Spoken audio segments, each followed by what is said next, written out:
కోట్లు వెచ్చించి ఎమ్మెల్యేలను కొనడమే విశ్వసనీయత అని తెలుగుదేశం అధినేత చంద్రబాబు నిప్పులు చెరిగారు. ప్రజాధనాన్ని లూటీ చేసి వేల కోట్లు సంపాదించిన వారు విశ్వసనీయత గురించి మాట్లాడడం విడ్డూరంగా ఉందని మెదక్ జిల్లా వస్తున్నా మీకోసం పాదయాత్రలో విమర్శించారు. వైకాపా కాంగ్రెస్ కు విశ్వసనీయత గురించి మాట్లాడే అర్హత లేదన్నారు.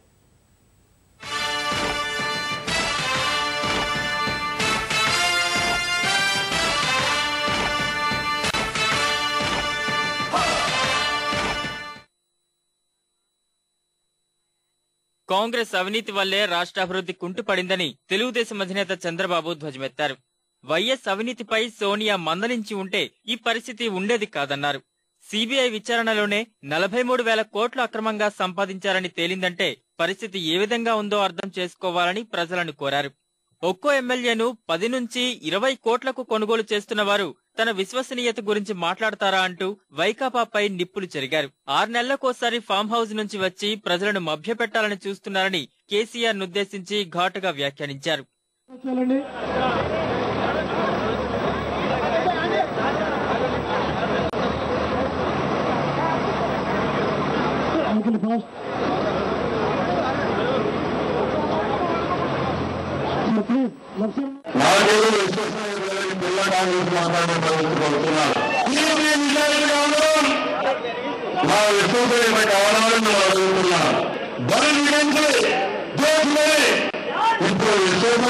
మాట్లాడుతున్నారు.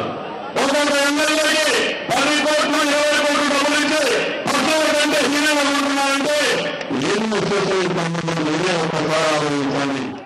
17 ఏళ్ల పాటు రాష్ట్రాన్ని పాలించిన తెలుగుదేశం నీతి నిజాయితీతో సుపరిపాలన అందించిందని చంద్రబాబు అన్నారు.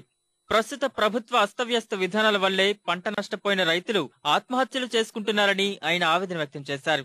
అందరికీ అవకాశాలు కల్పించేందుకే తమ ఎజెండాల్లో డిక్లరేషన్లు పెట్టినట్లు చెప్పారు.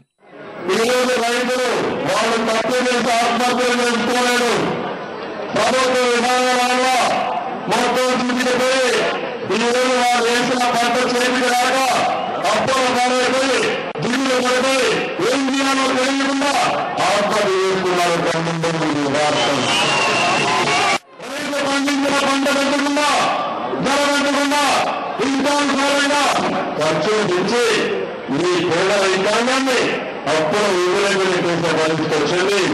అందుకే నేను చెప్పాను, కాంగ్రెస్ ని పట్టబోతే మిమ్మల్ని కాపాడుకోవడానికి నేను మీ కోసం వస్తున్నా కార్యక్రమంలో వచ్చాను.